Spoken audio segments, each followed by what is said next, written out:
O tempo tem o poder de abafar a nossa fé. As preocupações da vida, as inseguranças, o inesperado, o inevitável. Muitas coisas, se não cuidarmos da nossa espiritualidade de forma intencional, abafam a nossa fé. Desta forma, pensando em ser mais uma ferramenta de intimidade com Deus, o Espaço Revivência surgiu para nos lembrar ou relembrar do sentido da fé cristã. Participe! O espaço é seu, o espaço é nosso. É de todos aqueles que sentem a necessidade de vivificar a fé em sua vida. Quintas-feiras, às 20 horas. Olá, boa noite. Estamos nós aqui no nosso terceiro Espaço Revivência. E eu espero que você esteja se alimentando desse tempo. Eu espero que isso esteja provocando no seu coração movimentos tão profundos e tão especiais que estão sendo também brotados no meu coração. Movimentos de vida, de história, movimentos na direção da graça de Deus, da misericórdia de Deus, movimentos que nos levam a repensar o significado da vida cristã, da fé cristã. Esse é o objetivo do meu coração. Eu digo para você que nesses dias eu tenho me sentido tal como Josias.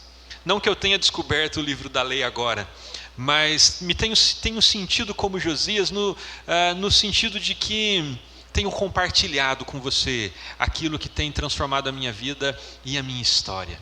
E falando sobre transformar, vamos pedir ao Senhor que faça isso conosco nessa noite? Vamos orar juntos? Deus, bendito seja o teu nome, Pai. Obrigado por estarmos juntos mais uma vez.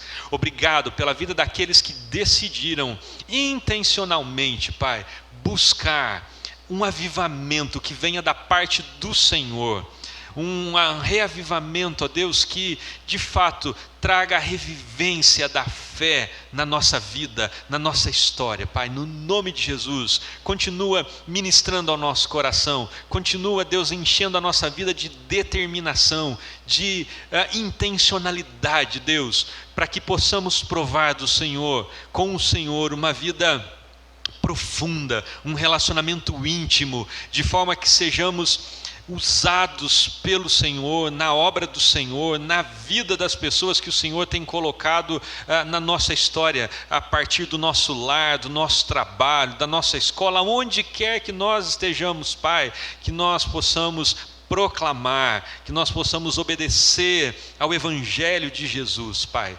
Ressignifica na nossa vida, revive na nossa história a fé, a missão, o compromisso e o comprometimento com o Senhor. Ó Deus, abençoa esse tempo. Recebe o nosso louvor, a nossa adoração, porque o reconhecemos como Senhor da nossa vida, como Senhor da nossa história. E a Ti nós nos prostramos agora em adoração ao Teu santo e bendito nome, ó Jesus. Amém e amém.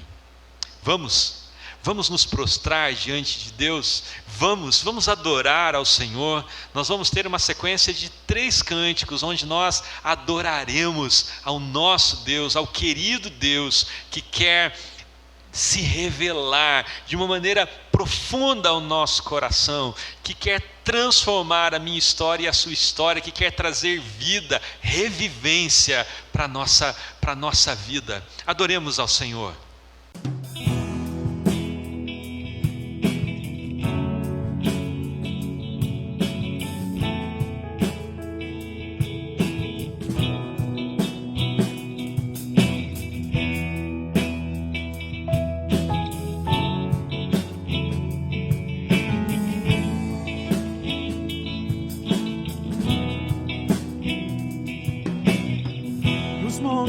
Corre para o mar, teu rio de amor por mim. Eu abrirei meu coração, deixando a tua cura entrar. Me alegro por te pertencer, levantarei as minhas mãos. O teu amor me alcança e me faz louvar-te. Cantarei teu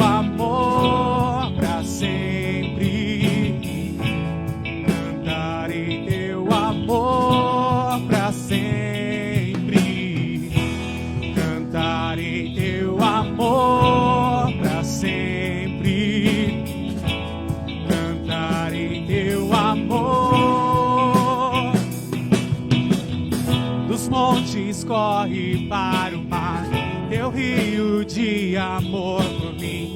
Eu abrirei meu coração, deixando a tua cura entrar. Me alegro por te pertencer, levantarei as minhas mãos. O teu amor me alcança e me faz louvar-te. Cantarei teu amor pra sempre.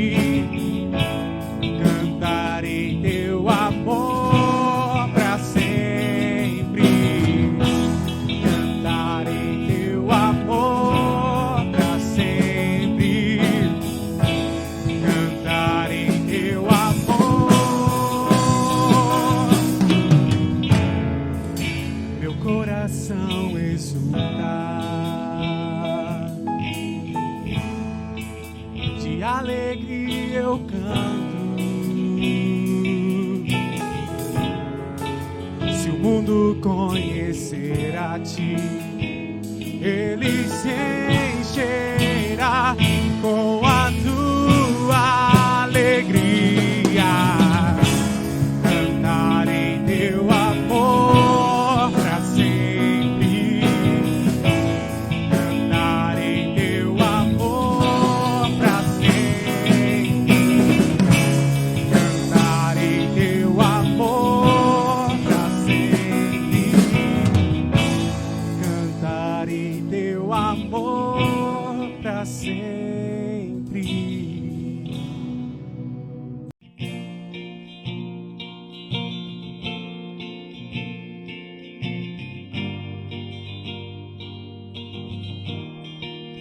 O que tenho a não ser tanto amor em teu olhar? Este mundo vai passar, mas tua verdade ficará. Jesus, eu só tenho a ti, esperança para mim. Se estou triste, minha fé está em ti. Tua mão sustenta o céu e sustenta o meu viver. Teu amor me guiará até o fim. O que tenho a não ser tanto amor em teu olhar? Esse mundo vai passar, mas tua verdade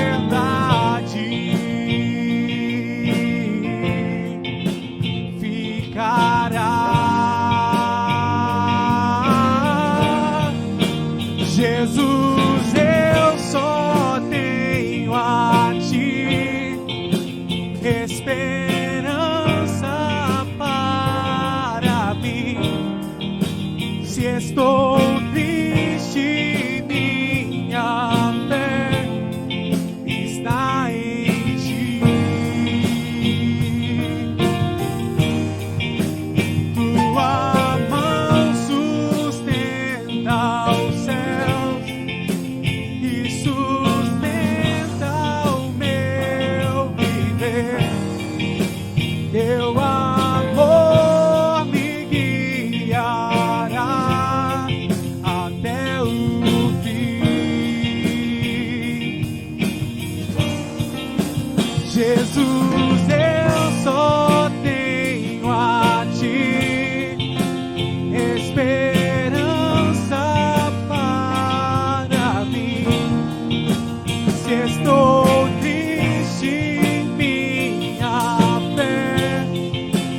está em ti.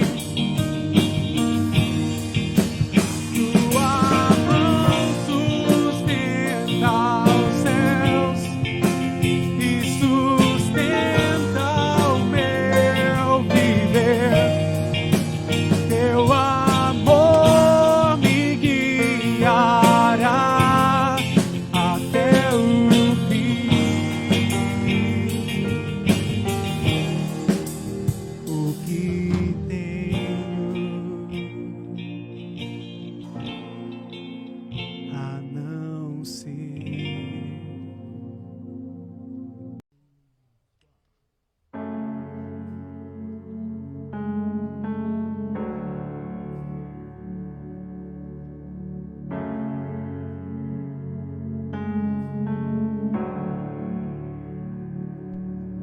Não há nada que possa derrotar tudo que o Senhor planejou. Nosso Pai que no céu está com uma grande família sonhou. Irmãos que dividem o pão e que juntos vivem o amor, que não negam um ao outro perdão, mas se lembram do que Cristo ensinou. Juntos podemos andar. O amor de Jesus nos uniu. De mãos dadas se pode alcançar muito mais do que o homem já viu, muito mais do que o homem já viu. Não há nada que possa derrotar tudo que o Senhor planejou. Nosso Pai que no céu está com uma grande família sonhou.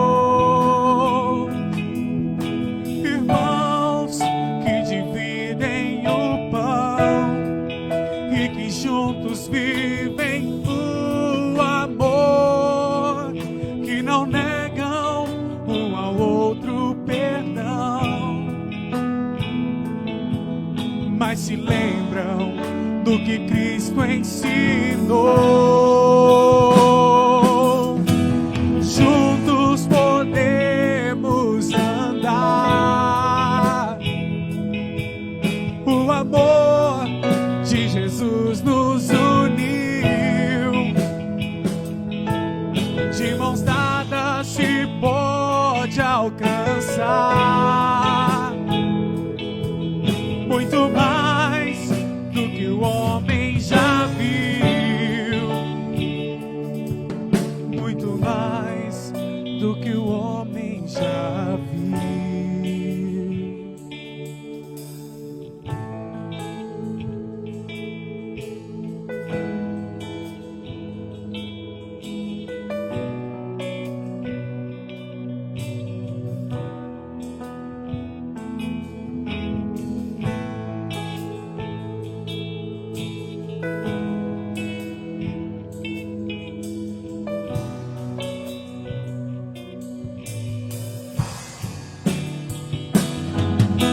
Juntos podemos andar.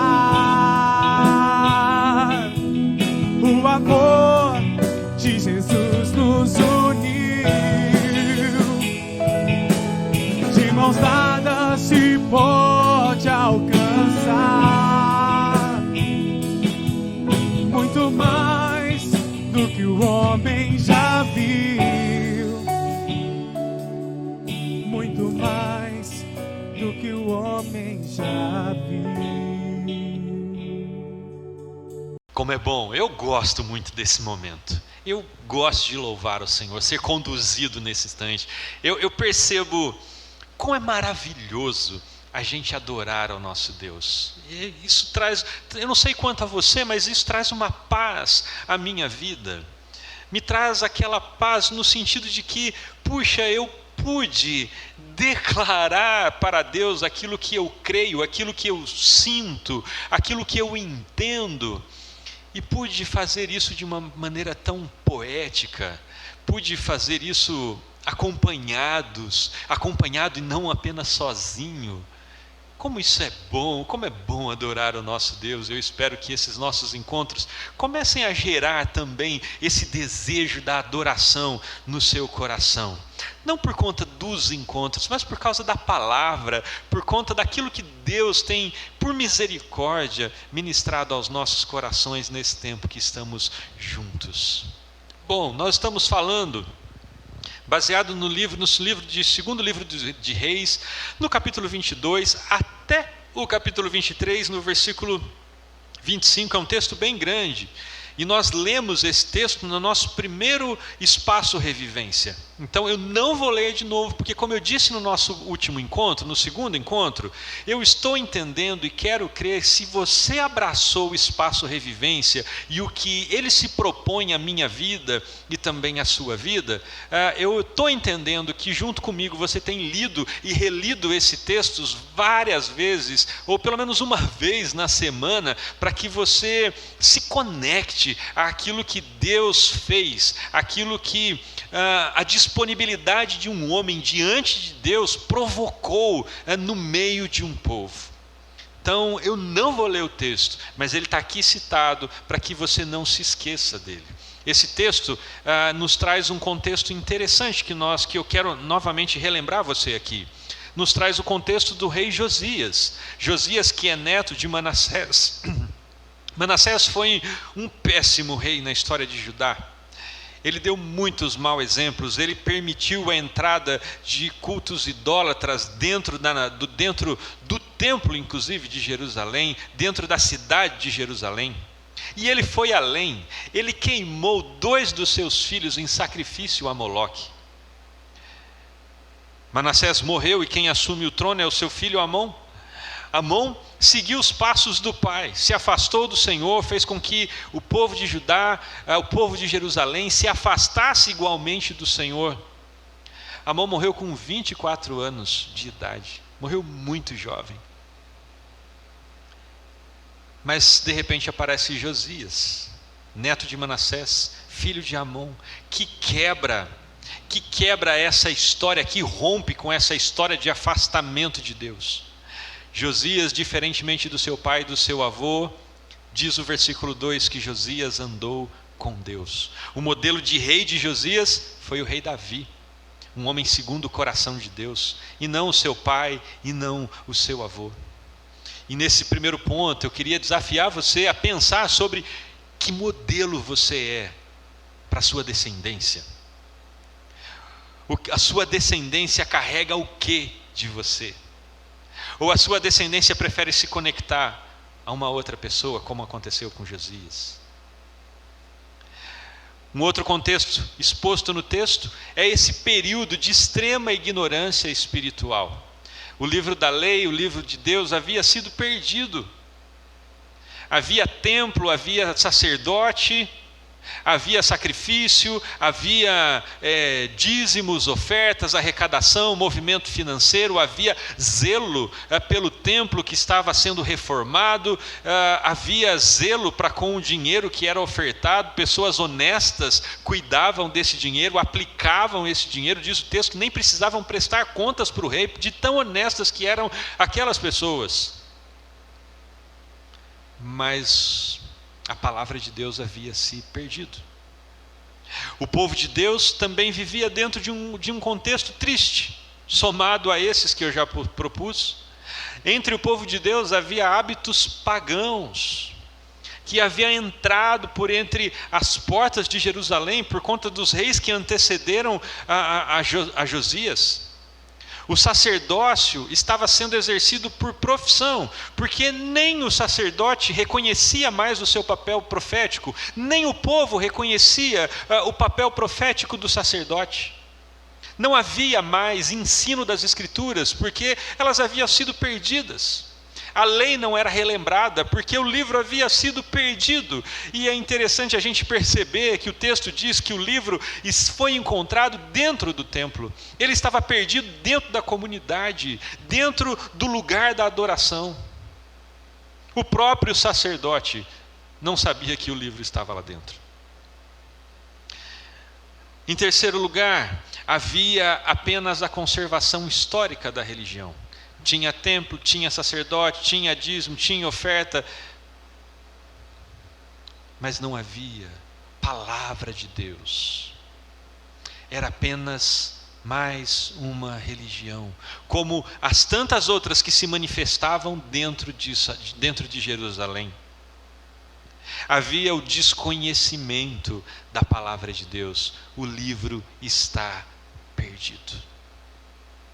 Não havia referencial, não havia direção da vida, da fé, do relacionamento daquele povo. Não havia, porque o livro estava perdido. E estava perdido dentro do templo. Mas o texto diz que o livro foi encontrado. Por acidente ele foi encontrado. No meio da reforma ele foi achado. Não foi achado pelo sacerdote. Foi achado por aqueles que reformavam o templo. Esse livro foi levado ao rei Josias. E diz o texto que ele lê o livro. E no versículo 25 do capítulo 23... é dito que nem antes, nem depois de Josias houve um rei como ele, que se voltasse para o Senhor de todo o coração, de toda a alma, de todas as suas forças, de acordo com toda a lei de Moisés. E nós falamos no nosso último encontro, e no primeiro também, que toda a história de avivamento, ela nasce a partir de uma conversão sincera. Nasce a partir da conversão que acontece de todo o coração, de toda a alma, de todas as nossas forças.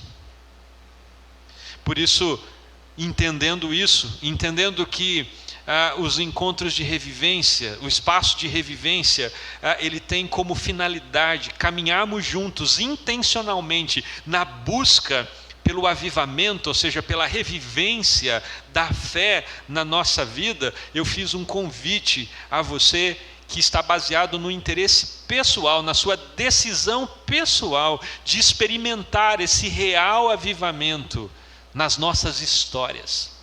E eu usei o plural em histórias porque eu estou falando da nossa história pessoal e, consequentemente, a história da igreja. O meu convite, como eu propus no nosso primeiro encontro, no segundo encontro, e vou deixar claro nesse terceiro encontro, o meu convite é para os interessados, para quem quer, para quem está disposto a pagar o preço, para quem quer se comprometer com esse negócio, com essa busca, com esse desejo, com a revivência da fé na sua vida. O meu convite não é para quem não se interessa, para quem não tem intencionalidade. O meu convite não é para aqueles que se acostumaram com uma religião de manutenção, vazia da ação e da direção do Espírito Santo. Não é para essas pessoas.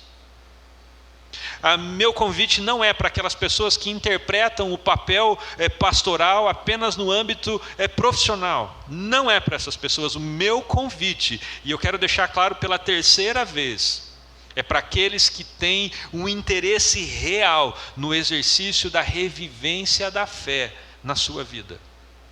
E por isso tem o seu coração e a sua mente acessíveis à palavra profética, à palavra de exortação, à direção através da palavra.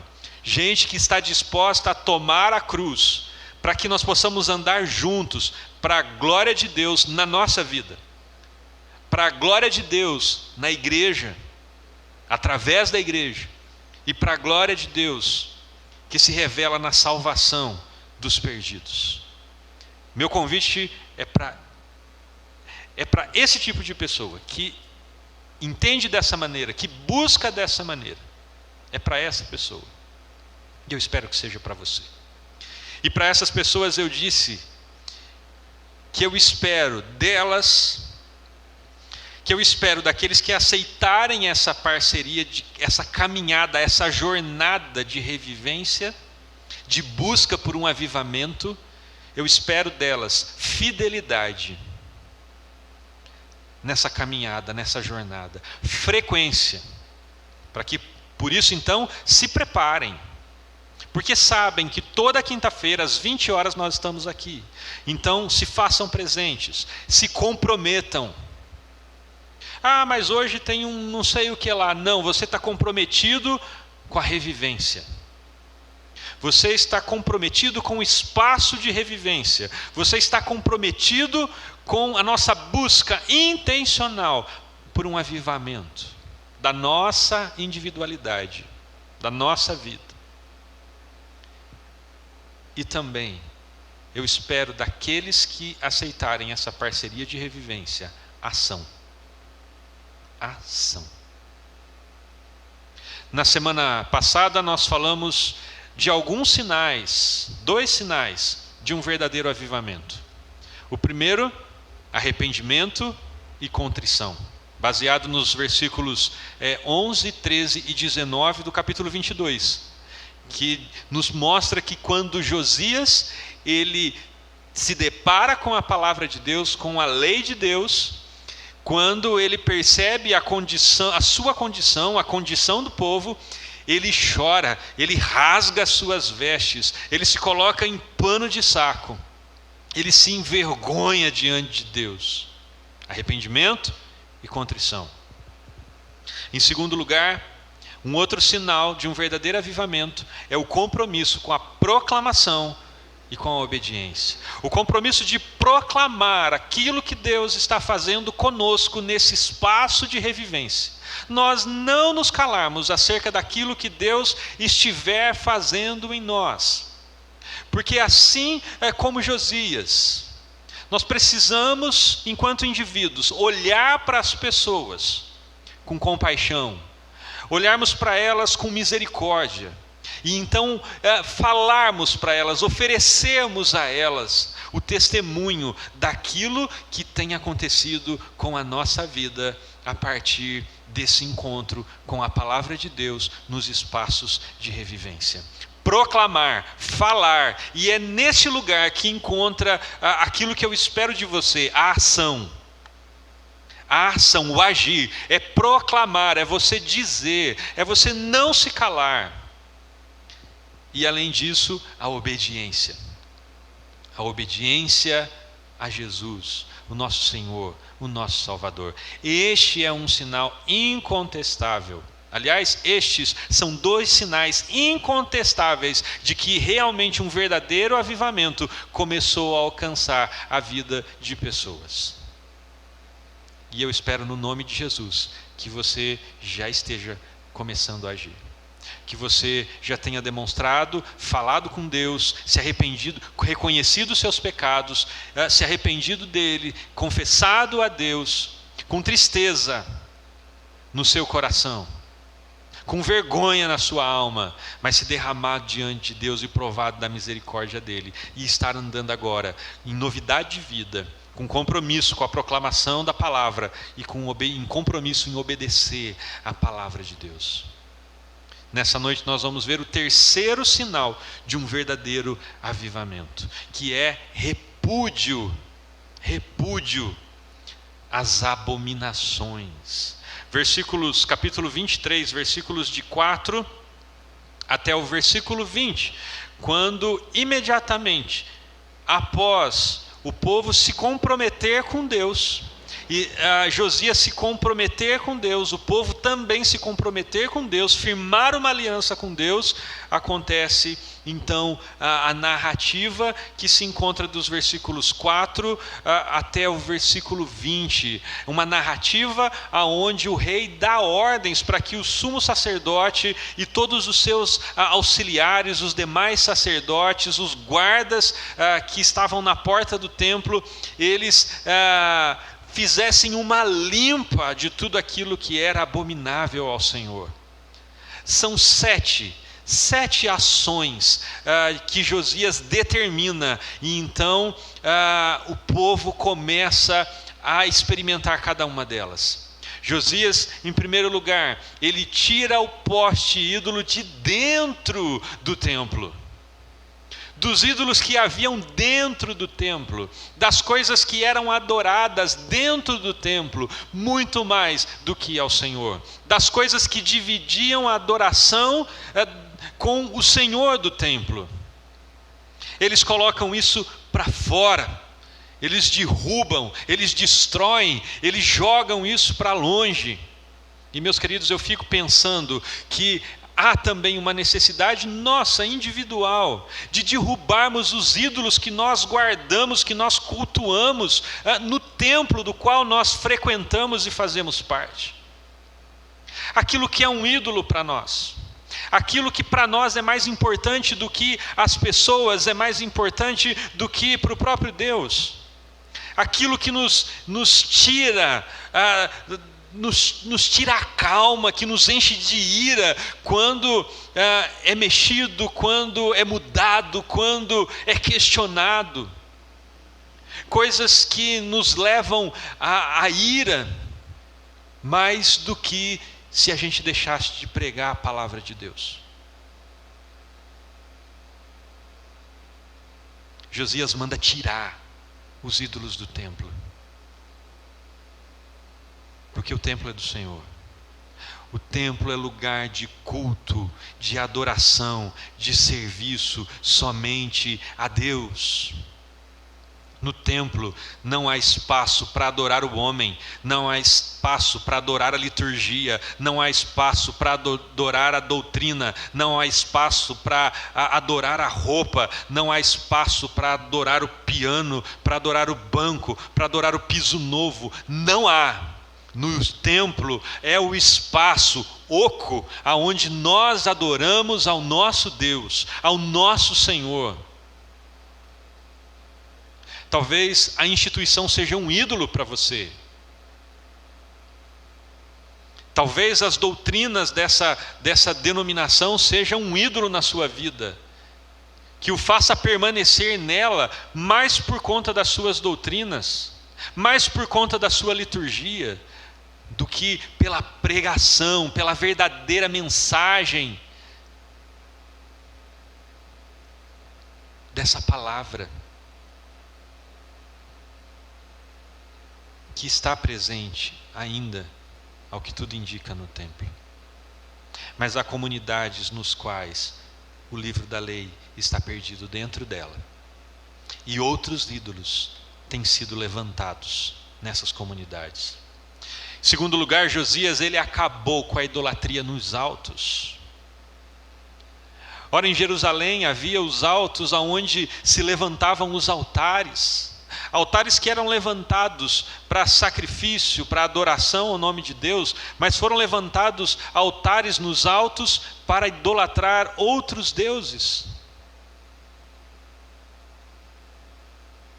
Às vezes o que nós adoramos não está aqui, está lá, está na nossa casa, no nosso trabalho, está na nossa conta bancária, está na nossa roupa, está em nós, está na nossa posição, está no nosso status, está no nosso sofrimento, está no fato de nós não termos as coisas que nós queríamos. Nós adoramos essas coisas. Precisamos acabar com toda a idolatria, com todo o ídolo que está na nossa vida. Precisamos parar de olhar para a Igreja Católica e falar dos ídolos dela. Precisamos olhar para os nossos ídolos. Josias, ele desfez os altares pagãos, onde se queimavam crianças ao deus Moloque. Olha a vergonha que se encontrava em Jerusalém. E, meus queridos, é claro, nós não repetimos essas mesmas situações, mas para quem nós temos oferecido os nossos filhos? Diante do altar de qual Deus nós temos deixado os nossos filhos? Ali, suscetíveis a se afastarem mais do Senhor, a não conhecerem o livro da lei, o livro da graça, o Evangelho de Jesus. Diante de qual ídolo nós temos permitido que os nossos filhos sejam sacrificados? Em quarto lugar, Josias, ele abriu as sepulturas dos apóstatas, aqueles que levaram o povo a se afastar de Deus. Ele abriu as sepulturas, tirou os ossos dos corpos deles e espalhou. E tirou para fora da cidade, espalhou, jogou em outros lugares. Porque nem a lembrança dessas pessoas ele queria ali dentro do povo. Em quinto lugar, ele limpou a cidade. Ele fez um limpa nela. Ele tirou tudo aquilo que não pertencia ao nosso Deus de dentro da cidade. Ele removeu as colunas que eram consagradas aos ídolos. E em sétimo lugar, ele queimou os carros que tinham sido consagrados ao sol. Ele fez uma limpa. Assim como, meus queridos, é necessário, é imediato, é urgente que nós também repudiemos, tiremos, limpemos a nossa vida de toda abominação, de tudo aquilo que é desagradável a Deus, de tudo aquilo aonde nós temos nos prostrados como servos, que não é o Senhor. É tempo de limpar a nossa vida, a nossa história. Eu preciso limpar a minha história. Eu preciso amar menos coisas que eu amo agora, porque eu aprendi com Jesus que eu preciso buscar em primeiro lugar o reino de Deus. Precisamos limpar a nossa casa, precisamos pôr em ordem a nossa vida. Não haverá avivamento se a nossa vida continuar do jeito que está, se o pecado continuar presente na nossa história, como Senhor da nossa história, como quem rouba a nossa consagração, como quem rouba a nossa devoção a Deus, como quem se coloca como um separador entre nós e a verdadeira adoração, entre nós e a missão de Jesus. Precisamos limpar a nossa vida, tirar essas coisas que são abomináveis ao nosso Deus, porque senão não há avivamento, porque senão não há revivência. E toda a revivência, a verdadeira revivência, a verdadeira revitalização, o verdadeiro avivamento, ele acontece com o repúdio das abominações. Josias tirou as abominações que entre nós hoje, de modo concreto, já não existem, mas tem o seu recíproco espiritual na nossa própria vida, quem sabe manifestadas e identificadas com outros nomes. Cabe a cada um de nós saber muito bem quais são as abominações ao Senhor que estão sendo cultivadas na nossa vida. É eu e você, não estou falando da igreja não. Porque se eu e você não soubermos ainda quais são elas, então é sinal de que o livro da lei está perdido na minha vida e na sua vida. E precisamos resgatá-lo. Havia a abominação no templo. Havia a abominação entre o povo de Deus, nas suas ações, nas suas omissões, nas suas relações. Como me parece acontecer na minha vida e na sua vida, quando nós levantamos as mãos aos céus na hora da adoração, mas ao mesmo tempo nós recolhemos as nossas mãos do nosso próximo. Especialmente quando nós retemos a palavra da salvação. Se o que desagrada ao Senhor for repudiado na minha vida e na sua vida, então algo novo da parte de Deus vai acontecer na nossa história. E talvez consequentemente, na história da igreja. Mas eu não estou pensando na igreja, você não deve pensar na igreja. Nós estamos falando, sou eu e você. Se o que desagrada a Deus for repudiado na minha vida enquanto pastor, na sua vida, algo novo da parte de Deus vai acontecer na nossa história. Em quarto lugar, quarto sinal de um verdadeiro avivamento, da revivência da fé na nossa vida, é participação coerente na mesa do Senhor. Versículos de 21 a 23 do capítulo 23.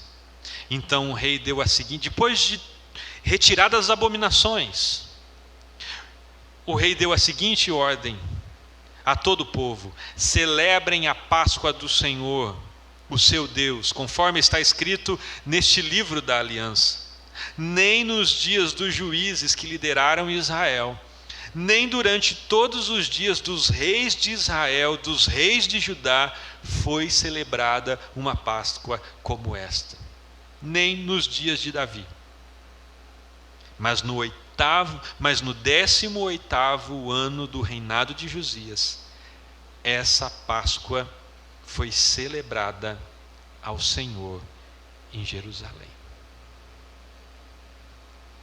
Irmãos, um sinal autêntico, ou um sinal de um avivamento autêntico, é a participação coerente na ceia do Senhor. Eles começaram a levar a Páscoa a sério, porque já não levavam mais, porque tinham se esquecido dela. A Páscoa, a partir daquele instante, a partir do arrependimento, a partir da confissão, a Páscoa, a partir da obediência, da proclamação, a partir do repúdio às abominações, ela passou a fazer parte da liturgia, do culto da vida daquelas pessoas, daqueles indivíduos.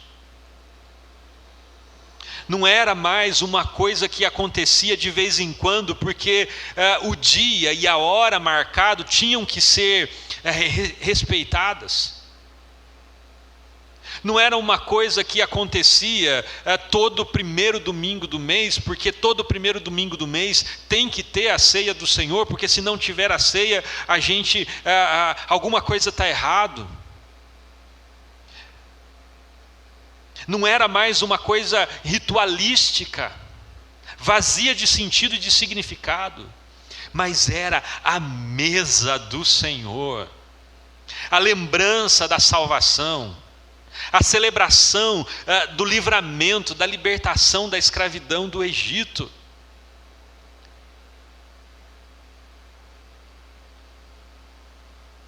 O que é a ceia para você? O que ela significa verdadeiramente hoje para você? Como você participa da ceia? Você tem feito o exercício de exame?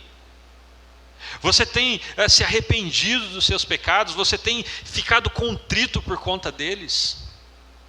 Você tem se comprometido quando participa da ceia com a proclamação e a obediência ao Evangelho de Jesus?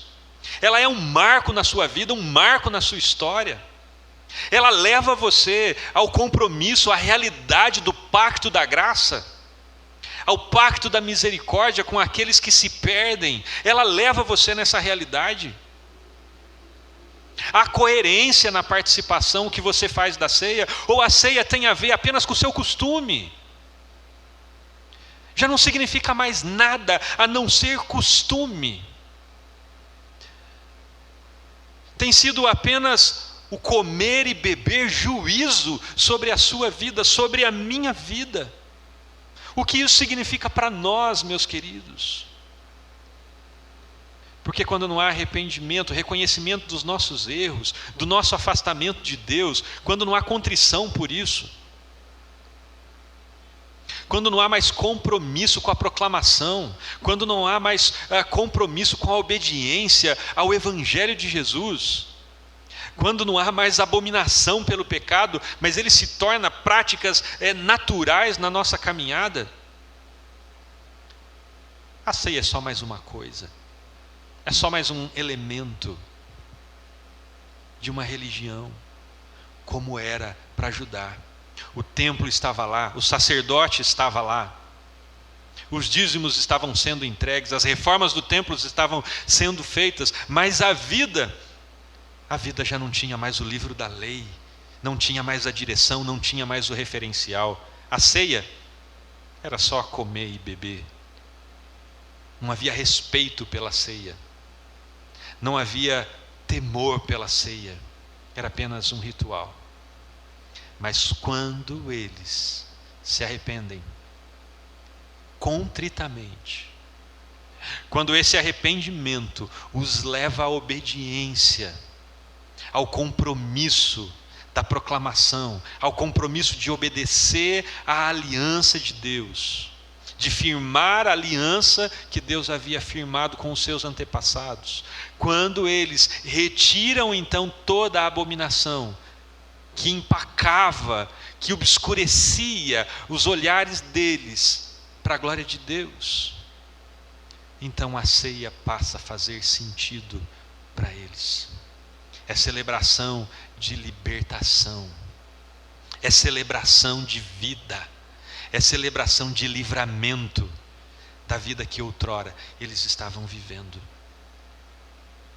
Portanto, reflitamos sobre como temos nos aproximado da mesa do Senhor.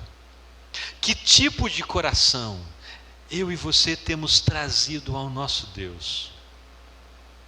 É necessário ter participação coerente, sincera, buscando por uma vida na qual nós possamos nos arrepender diante de Deus e que leve a sério a mesa do Senhor, em nome de Jesus. Paulo diz na sua carta aos Coríntios que quando a participação da ceia ela não é coerente, nós adoecemos espiritualmente. E ele diz que há aqueles que morrem porque nunca tomaram parte da mesa, apenas comeram pão e beberam do cálice. Quando há um verdadeiro avivamento, quando há revivência da fé na nossa vida, a participação na ceia, ela é coerente. Meus queridos, a ceia precisa ser resgatada na minha vida, quem sabe na sua vida, em valor, em significado e em compromisso. E isso precisa ser intencional. O maior interessado, grave isso no seu coração, o maior interessado num avivamento da minha vida e da sua vida, na revitalização da minha vida e da sua vida, na revivência da fé na minha vida e na sua vida, na vida da igreja e da igreja invisível, ou seja, que sou eu e você, é o Espírito Santo. Ele tem urgência nisso. Ele quer um povo separado, zeloso por boas obras, inclusive, exclusivamente seu, dedicado, consagrado, um povo que não seja introvertido, ou seja, que guarde para si, que não queira transformar-se, um povo que não queira transformar-se num gueto, num clube fechado, mas um povo que tenha vida comunitária, que seja para fora, que se lance para o outro, que proclame, que fale, que testemunhe. Um povo que ore, um povo que interceda, um povo que busque ao Senhor, que dê tudo de si, todo o coração, toda a alma, toda a força. Um povo que veja o campo que já branqueia à sua frente, um povo que seja obcecado pela missão de fazer Jesus conhecido. Um povo com intenso desejo de viver de modo coerente com a palavra encarnada do Senhor, de ter um modo de viver coerente com Jesus Cristo. Essa é a nossa proposta. Isso é avivamento. E o Espírito Santo almeja isso. E com isso eu quero dizer para você que nós não estamos aqui pedindo para que o Espírito Santo derrame o avivamento sobre nós, como se Ele não quisesse isso, mas nós estamos pedindo para Ele fazer. Não, nós não estamos fazendo isso. Nós estamos aqui, meus irmãos, fechando um espaço, um compromisso, uma caminhada de nos envolvermos, de buscarmos em nós esses sinais, de torná-los práticos na nossa vida, para que o Espírito então possa, para que Ele faça em nós o que Ele sempre quis fazer, o que Ele sempre quer fazer. Porque se Ele não tem feito até agora, é porque nós não temos buscado, porque nós perdemos o livro da lei, porque nós não reconhecemos o nosso pecado, porque nós não nos comprometemos mais com a pregação, porque nós não nos comprometemos mais na obediência, porque nós não abandonamos as abominações, e porque a ceia é só um rito do primeiro domingo. O que poderá fazer o Espírito em indivíduos assim? Avivamento, ou revitalização, ou revivência, é a alma que depende de Deus, que conhece a Deus, é palavra capaz de sobreviver num cárcere, distante de tudo e de todos, por causa do conhecimento de Deus, de uma relação íntima com o seu Espírito. Esse coração, esse é um coração avivado. Ora, eu vou dizer para você, é a alma que depende de Deus, que conhece a Deus, é palavra, ou seja, o avivamento ele é capaz de sobreviver no cárcere. Mas me parece que não está acontecendo nem na pandemia. Tem gente que não sabe se vai voltar para a igreja. Tem gente que passou a pandemia inteira desanimada porque não podia vir no templo. Porque o templo se tornou um ídolo. Porque Deus continua na sua casa, continua na minha casa, continua na minha vida, continua na sua vida. O avivamento suporta o cárcere, suporta a pandemia. Só não suporta para aquelas pessoas que não conhecem a Deus, que não entenderam a fé ainda, que não sabem o que é igreja, que não sabem o que é a presença de Jesus no nosso coração, que não entenderam o Pentecostes. Essas pessoas, elas não entenderam. E vivem de reclamar, e vivem de desanimar, e vivem de abandonar, porque elas esperam que o Espírito Santo faça por elas, porque elas acreditam que quando o Espírito tocar no meu coração, então, querendo ou não, as coisas vão acontecer. Mentira! Isso não é bíblico. Isso não é bíblico. O Espírito sempre quis Israel, Jerusalém, Judá, prostrado diante de Deus, sempre quis, mas eles se afastaram, eles fugiram, eles abandonaram. O Espírito quer mudar a minha vida, a minha história, a sua vida, a sua história. O Espírito quer que nós provemos da profundidade da graça de Deus. O Espírito quer nos usar poderosamente para pregar o Evangelho. O Espírito quer abençoar a nossa casa, a nossa família, porque fazendo isso, Ele sabe que nós testemunharemos as pessoas. Mas às vezes Ele não faz, porque nós não vamos testemunhar. Porque das pequenas coisas que Ele faz, nós já não testemunhamos. Haja vista a dificuldade que a gente tem no culto de ação de graças no final de ano, para conseguir 5 pessoas. para falarem daquilo que Deus fez por elas no decorrer do ano. E as pessoas não precisam vir com aquela desculpa de que eu tenho vergonha. Porque falar do que Deus está fazendo, não precisa ter vergonha. A gente fala de muitas outras coisas piores por aí. Mas um avivamento caminha nessa direção. E eu encerro essa série dizendo que há uma parte que cabe a nós também. O Espírito quer, sempre quis, sempre vai querer. Mas há uma parte que cabe a nós: vencer o nosso sono, o nosso cansaço, a nossa inércia. Levantarmos mais cedo ou deitarmos mais tarde e abrirmos a Bíblia com os olhos pesados de sono. Mas fazemos intencionalmente isso e dizemos para o Senhor: Senhor, me dá a tua graça. Eu quero amar a tua palavra, quero conhecer as tuas verdades, eu quero orar. Tu sabes que eu estou com vontade de dormir, mas eu vou orar. Tu sabes que eu não estou com vontade de pregar o Evangelho, mas em teu nome eu vou pregar o Evangelho para alguém.